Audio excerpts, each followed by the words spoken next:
Assalamualaikum warahmatullahi wabarakatuh. Waalaikumsalam warahmatullahi wabarakatuh. Sahabat, selamat berjumpa kembali di channel Analisa Stroke. Analisa yang berbasis pada pengalaman saya sembuh dan pulih stroke. Alhamdulillah, hari ini adalah tanggal 13 Juni 2025. Alhamdulillah pula kebetulan saya kedatangan tamu Mas Suhadi. Mas Suhadi ini adalah aktivis stroke dan motivator pulih stroke. Dan kita mencoba berbincang-bincang tentang kasus yang terkait dengan BPJS. Baik, saya sapa dulu Mas Suhadi.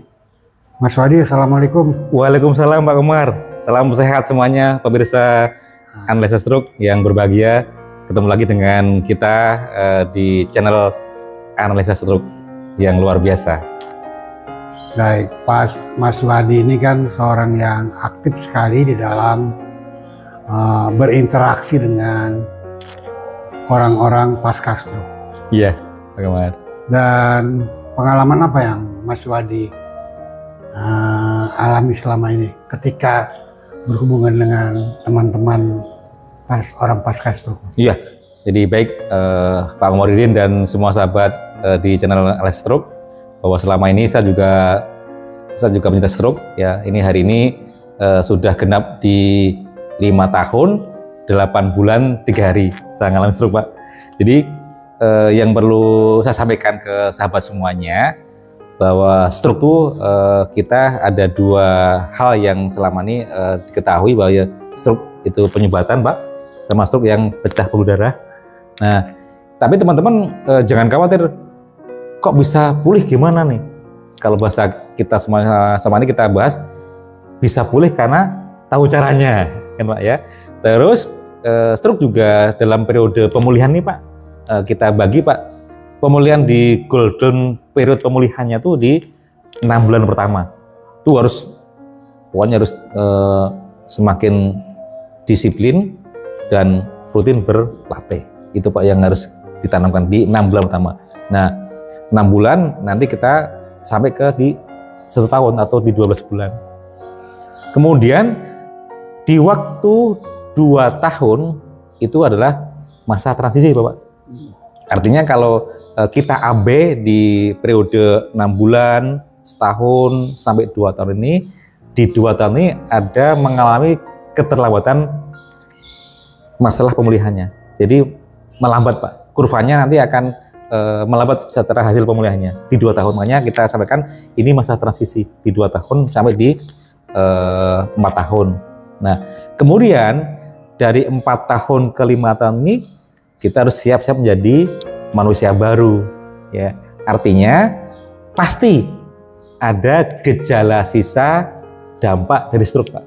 Ada tersisa lah ya? Ya, gejala sisa. Kalau teman-teman, wah nih Pak, kok ada yang tangannya masih belum lurus, kakinya masih kalau buat jalan masih melempar, itu adalah salah satu gejala sisa dari dampak stroke. Itu makanya kalau udah periode 4 sampai 5 tahun itu harus siap menjadi manusia baru, gitu. Jadi kan yang dulunya kita orang normal, kita menjadi manusia baru pasca stroke. Begitu Pak Gamal. Di tangan saya juga masih saya ini Pak, contohnya nih, ini kan tangan sesuai dengan apa? Ini yang normal nih kanan nih, yang kiri ini kan ya ini sesuai rentangan. Kalau begini sama, tapi ini kan ini terus jempol kaki juga apa? Ada yang kiri ada pemedekan yang jempolnya itu contoh gejala yang saya alamin Pak. Gitu. Jadi memang ya adalah gejala sisa. Tapi kalau saya positive thinking aja, itu mungkin karena kita sudah malas untuk Baik Mas, ini kita nih sebetulnya saya mau ngajak bincang-bincang nih dengan Mas Suhadi ini soal kasus Mas. Iya. Soal yang saya temukan baru-baru ini. Begini Mas, ada teman dekat saya, lebih khusus lagi mungkin seperti saudara gitu. Pada satu saat dia terjatuh Mas di kamar mandi. Iya. Dan kalau menurut dugaan saya dia stroke dulu, kemudian jatuh berdebam di lantai. Area kamar mandi. Kepalanya terbentuk ubin lah. Gitu. Nah kemudian ini dalam prosesnya Mas, dibawa ke puskesmas. Dibawa ke puskesmas, kemudian puskesmas mencari rumah sakit rujukan. Saya dengar sampai berapa rumah sakit gitu menolak, mungkin menolak karena bukan kelasnya ya. Sampai akhirnya menemukanlah satu rumah sakit yang memang ada unit ada unit stroke-nya ya. Nah kemudian ditangani di sana Mas, masuk ICU kalau nggak salah, masuk ICU, kemudian masuk ke ruang perawatan. Ruang perawatan 5 hari diminta pulang. Nah padahal kalau menurut saya belum layak Mas. Itu makan masih diselang ya kan, kemudian mulut masih tidak bisa bicara, masih tidak bisa ngapa-ngapain lah, berbaring, badannya sudah kurus kering karena udah hampir 2 minggu di ICU. Berarti kan kalau 5 hari di rumah sakit kan berapa tuh? Sudah lebih dari 15 hari ya. 15 hari di tempat tidur kan, itu kan menyebabkan orang normal aja bisa menjadi kaku ya, apalagi orang yang seperti itu. Iya. Nah, mungkin Mas Wadi dari pengalamannya bisa menjelaskan bagaimana sih mekanisme di BPJS untuk orang-orang seperti kita ini. Kan stroke itu berbeda dengan penyakit lain, apalagi stroke pecah pembuluh darah. Dia nggak mungkin lah dirawat 5 hari, 10 hari pun, sebulan paling minimal itu. Yang saya temukan rata-rata kasusnya ya. Silakan Mas. Baik Pak Kumar. Jadi ini sharing, berbagi, dan ada pengalaman yang tadi yang Mas Maher sampaikan bahwa kita ada sahabat kita yang terkena stroke 5 hari udah suruh pulang. Ya ini untuk warga, teman-teman sahabat semuanya yang di seluruh pemirsa yang memahami dan mengetahui bahwa stroke ini memang kita sudah memberikan edukasi ke masyarakat segera RS, yang artinya pokoknya kalau sudah mengetahui ada anggota keluarga, saudara, tetangga, semuanya kalau sudah ada tanda gejala stroke segera RS. Nah, RS-nya yang gimana nih? Segera, maksudnya RS rumah sakit, iya. Bukan puskesmas. Jangan, karena puskesmas hanya memberikan pertolongan pertama, Pak. Jadi gini, sebentar supaya jelas. Jadi ketika kita terkena stroke, stroke apapun juga, apalagi stroke pecah pembuluh darah yang parah, jatuh di kamar mandi, segera bawa ke rumah sakit. Betul sekali Pak Kumar. Nah rumah sakitnya rumah sakit apa ini? Nah kalau Bapak Ibu sahabat semuanya, bahwa nanti biar ini juga menjadi pengalaman kita semua bersama ya, teredukasi dan memahami.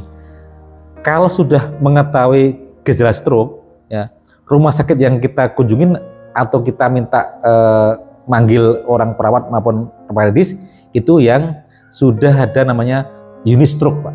Unit stroke di rumah sakit itu? Rumah sakit itu kalau yang sekarang di kota-kota tuh RSUD minimal dia punya CT scan. RSUD rata-rata sudah memenuhi unit stroke? Sudah, RSUD sudah. Jadi dia punya minimal CT scan, karena kalau stroke pasti SEB-nya nanti dia akan di CT scan. Di CT scan itu kan nggak makan waktu lama Pak, paling sekitar 5 menit lah. Ya, nanti kalau memang diperlukan tindakan lain itu nanti bisa di MRI, tapi waktunya kan MRI kan lama. Tapi kalau CT scan nanti dokter neuro itu akan mitigasi, oh ini apakah pecah, apakah nyumbat. Jadi dokter sudah berkesimpulan kalau sudah di scan ya. Betul, scan gitu. Jadi dan itu kita harus mengetahui rumah sakit mana yang punya unit stroke. Betul. Dan rata-rata RSUD sudah memiliki. Nah itu harus tahu sahabat, jangan sampai kita dibawa ke klinik, kita dibawa ke klinik, dibawa ke puskesmas, itu membuang waktu. Betul. Nanti belum kalau puskesmasnya mencari rujukan rumah sakit mana, belum lagi nanti rumah sakitnya ternyata bukan klasifikasi, itu memakan waktu. Padahal berkejaran dengan waktu ya. Iya, karena kan bahasa medisnya brain is time is brain. Ya, waktu adalah ya tadi otak kita tuh kalau secara skillnya dari kesehatan itu 1 menit tuh bisa 2000 ya sel saraf kita bisa terpengaruh Pak di situ. Sel saraf 1 menit aja bisa. Ya kalau apalagi kalau pas pecah, nah itu bisa lebih memperparah kondisinya yang harusnya tertanganin gitu Pak. Jadi itu 3 jam atau 4 jam harus? Idealnya di 3,5 jam sampai 4 jam Ya, harus tertanganin. 3 jam harus atau 4 jam harus sudah ditangani Ya, oleh itu dokter. golden period masa penanganan stroke Pak ya. Ya. Itu yang tadi 3,5 sampai 4 jam harus segera tadi. Apalagi dengan kalau tim medis. pecah pembuluh darah. Betul sekali.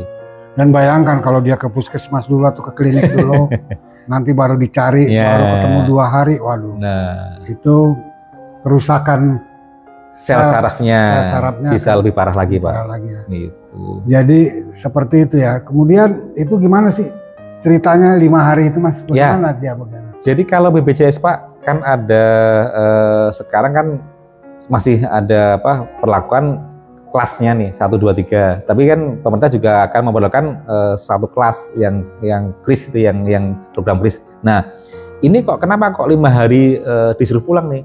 Karena secara medis itu stroke-nya kita tuh stroke-nya sudah terlewati Pak. Kalau udah dibawa rumah sakit, terus sudah dirawat di rumah sakit, udah stroke-nya udah terlewati, ya udah tertolong. Nah ini kan tinggal masa pemulihannya yang recovery-nya untuk pemulihan dampak stroke tadi. Nah kalau pemulihan dampak stroke itu nggak bisa lama-lama di rumah sakit, karena pemulihan ini harus kita namanya ada segitiga pemulihan Pak. Oke. Ya, segitiga pemulihan ini kita urai ya. Pertama si pasien, yang kedua para medis itu ada dokter, perawat, fisio dan sebagainya. Yang satunya lagi adalah keluarga, caregiver. Ini segitiga pemulihan nih, yang harus kita pahamin bahwa pemulihan ini harus ada segitiga pemulihan. Para medis, si pasien sama caregiver atau keluarga. Itu yang harus saling mensupport. Nah artinya itu setelah pulang dari rumah sakit. Iya, jadi kenapa kok disuruh pulang nih? Karena nih masa pemulihan nih. Kalau stroke udah terlewati, udah sembuh stroke. Tapi yang perlu ini kan harusnya masa pemulihannya nih.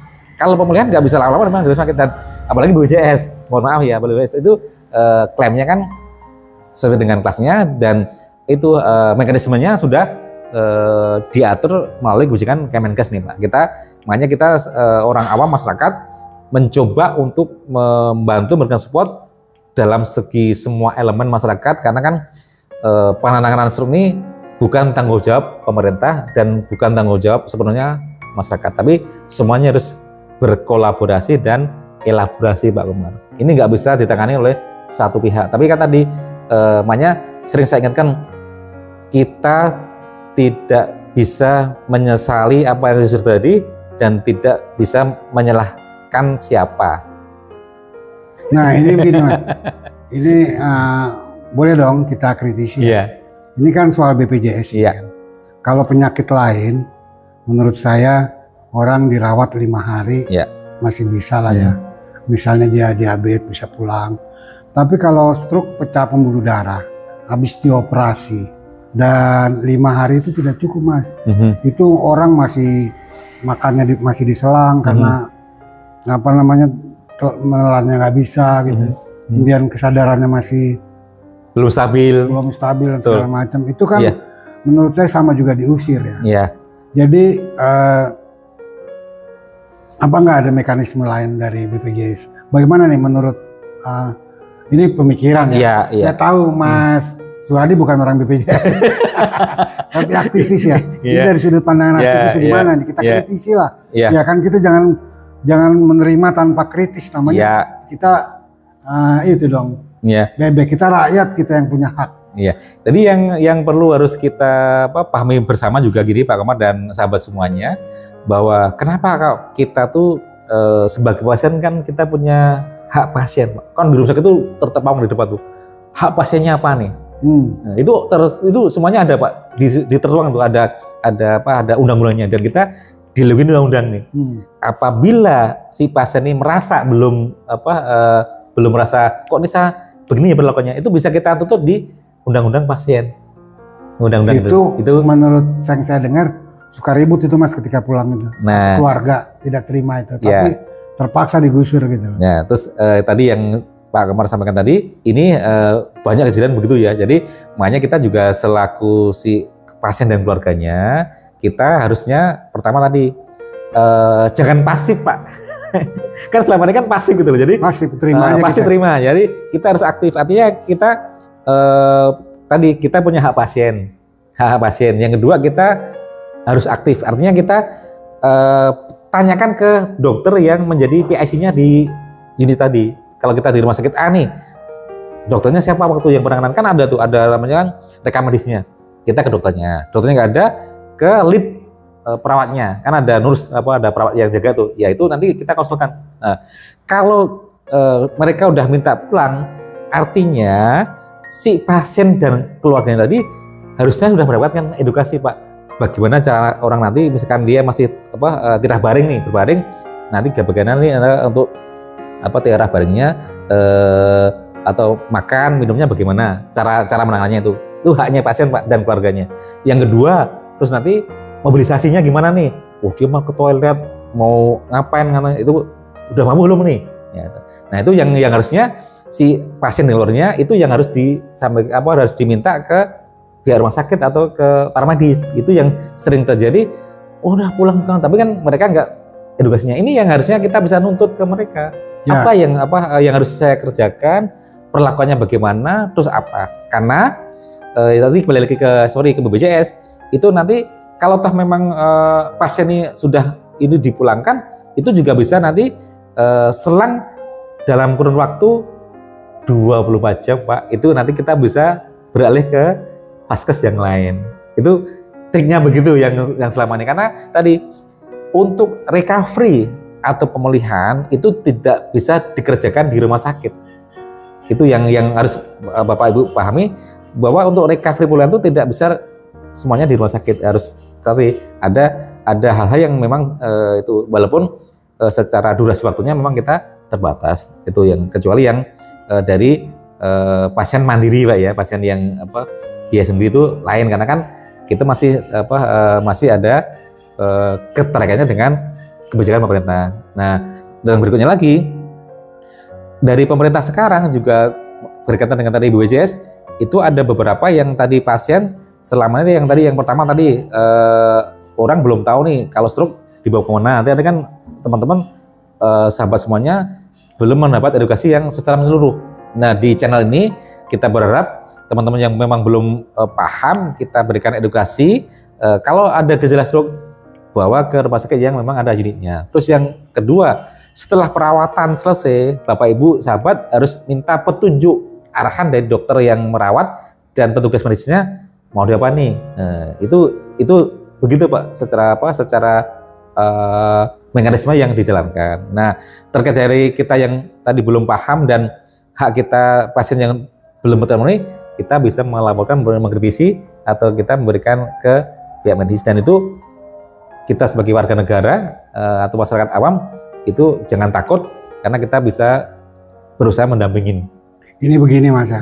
Kalau saya sudut pandang saya ya, dari melihat kasus ini, BPJS kalau menurut saya tidak manusiawi, Mas. Artinya begini, ini merujuk pada pengalaman saya. Saya dulu pecah pembuluh darah.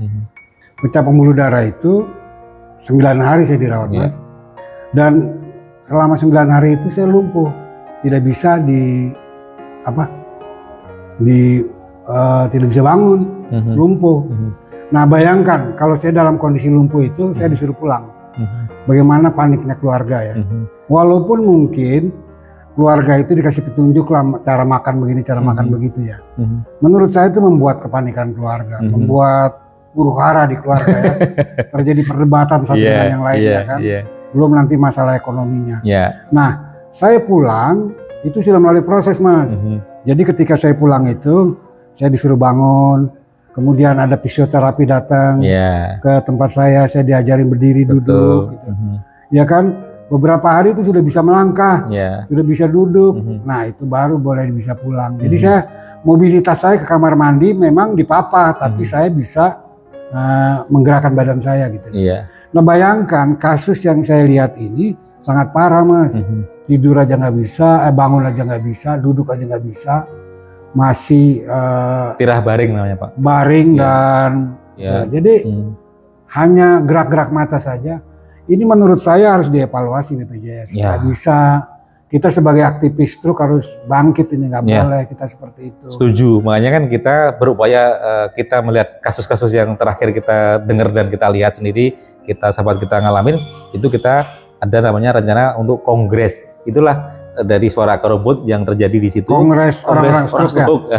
Gitu. Jadi kita menyuarakan. Betul. Ya. Selama ini kan kita jadi mendengar nih. Nah, kita yang menyuarakan. Itu yang makanya di channel ini. Kapan itu diselenggarakan kongres kita itu? rencana nanti di Juli tahun ini, Pak. Ya. Di tahun ini ya. Kita mudah-mudahan didengarkan. Mudah-mudahan kita akan bisa merekomendasi terutama kepada kan, BPJS. Betul. Karena kan salah satu tujuan ini kita akan membuat rekomendasi apa yang terjadi di masyarakat, Pak. Iya. Itu yang akan kita angkat. Apa nih yang bisa kita rekomendasikan? Tadi seperti yang kisahnya Pak Komar tadi setuju ya, tapi secara penanganan yang tadi kita sampaikan di awal bahwa kita harus sebagai si pasien dan keluarga dalam segi pasien ini harus aktif, jangan pasif. Jangan cuma oh iya siap. Jadi kita harus keluarga itu harus bertanya apa yang harus terjadi, apa langkahnya apa. Karena kan tadi kalau nggak tahu aja kan nanti gimana? Karena tadi kalau udah pulang pun, karena tadi plafon atau jatahnya dia sudah di situ memang jatahnya segitu, terus nanti bisa pulang dulu, tapi nanti bisa selang di waktu 24 jam bisa balik lagi dengan analisa yang berbeda. Gitu, Pak. Jadi keluarga harus bertanya ini obat apa, ini obat apa, obat kolesterol. Terus obat apa lagi? Obat tensi atau ada komorbid jantung misalkan itu harus ditanya ya. Ditanya yang jelas jangan ya tanya. Kan sekarang ada nih Pak, ada teknologi bisa difoto, bisa direkam dulu. Jadi jangan khawatir nanti tidak terdokumentasi. Jadi bisa nanti ada foto, ada rekaman. Jadi kan keluarganya kan harusnya teredukasi dengan ini loh, dok apa yang saya harus lakukan ke pasien ini. Terus dok atau sus apa yang nanti menu yang harus saya berikan ke orang ini tadi karena tadi prinsip dasarnya bahwa pemulihan itu tidak bisa dilakukan di rumah sakit sepenuhnya, tapi memang kita tadi ada sisi keluarga yang memang harus tadi segitiga tadi Pak, pasien tadi juga harus bangkit, keluarga juga harus mendukung, para medis tadi yang belum ngerti kita tanya ke para medis. Seharusnya untuk penanganan stroke ya, terutama stroke berat seperti punya pembuluh darah, dipastikan bahwa pasien itu pulang dari rumah sakit itu dia sudah mandiri, mobilitasnya sudah ada walaupun berat, tapi dia masih bisa bergerak. Jadi kalau masih di tempat tidur itu nggak layak menurut saya. Nah ini Pak sekedar informasi bahwa sekarang nih yang masih tertangani atau sudah tertangani data medis Pak itu udah capaiannya udah sekitar 4,8 juta loh Pak. Apanya? Jadi penderita stroke itu udah pencapaiannya sekarang udah totalnya udah sekitar 4,8 juta per Indonesia. Di mana? Di Indonesia Pak. Di Indonesia. 4,8 nih yang tahun ini Pak ya. 4,8 juta orang yang terserang stroke. Nah itu pun data itu karena kita bisa dapat yang dia dengan BPJS. Nah yang di luar sana lebih belum terdaftar yaitu kalau kita selaku aktivis nih yang sering belusuan kemana-mana, sering ke berdaerah, itu saya yakin itu pasti di angka 7-8 juta Pak. Ya memang saya ini kan hampir tiap hari saya pernah menghadapi situasi di mana teman saya 2 sekaligus meninggal akibat stroke dalam 1 hari, gitulah. Jadi orang tiba-tiba kita dengar stroke, orang di sana stroke, teman stroke, tetangga stroke, banyak sekali. Dan itu kata dokter tugas kalau nggak salah dalam satu pidatonya dia bilang 1 di antara 4 orang itu potensi terkena stroke. Ya makanya kita di era atau zaman sekarang ini kita harus benar-benar bisa modifikasi hidup sehat dengan cara yang tepat tadi Pak. Ya tadi pola hidupnya termasuk nanti pola pikirnya juga. Itu yang harus kita rutin, disiplin dan berulang kita sampaikan ke diri kita, keluarga maupun masyarakat. Ini loh, kalau kita memang mau mitigasi, care dengan diri kita harus selalu, ibaratnya kan kita punya alarm Pak. Ya sudah ada alarmnya ini harus peka lagi nih. Gitu Pak Komar. Jadi kesimpulannya bahwa bukan hanya orang stroke ya, keluarga harus tahu tentang peta jalan menuju pemulihan, penyembuhan saudaranya yang terkena stroke. Salah satunya adalah ketika orang terkena stroke, jangan dibawa ke puskesmas atau klinik vaskes yang atau klinik atau juga ke dokter praktek, ya kan, langsung dibawa ke rumah sakit. Dan rumah sakit itu ada unit stroke, ada yang sudah ada unit stroke-nya. Dan kemudian RSUD rumah sakit umum daerah rata-rata sudah memiliki unit stroke-nya. Sudah memiliki unit stroke. Dan rumah sakit umum besar yang ada pelangnya bekerja sama dengan BPJS yang tipe B, Pak ya, itu pasti juga minimal sudah punya CT scan yang bisa memberikan mitigasi awal tentang stroke tadi. Tipe B ya. Tipe B. Iya, jadi rumah sakit itu yang swasta yang sudah bersama dengan BPJS itu minimal dia tipe B, dia sudah punya unit stroke-nya dan ada alatnya namanya CT scan yang menjadi fundamental untuk mengetahui tadi nyumbat atau pecah. Ya. Gitu. Oke, Pak Suhadi, saya kira kita cukupkan. Mudah-mudahan bermanfaat bagi masyarakat di luar sana tentang bagaimana cara menghadapi stroke. Dan tema kita kali ini adalah halo BPJS. Tolonglah bedakan antara orang stroke dengan orang yang berpenyakit lain. Karena stroke itu mempunyai spesifikasi sendiri, apalagi stroke pecah pembuluh darah. Sekian Mas Wadi. Assalamualaikum Waalaikumsalam warahmatullahi wabarakatuh. Bersemangat dan selalu menuju pulih, selalu ikutin channel Analisa Stroke dengan Pak Komarudin. Amin. Luar biasa. Assalamualaikum warahmatullahi wabarakatuh. Waalaikumsalam warahmatullahi wabarakatuh.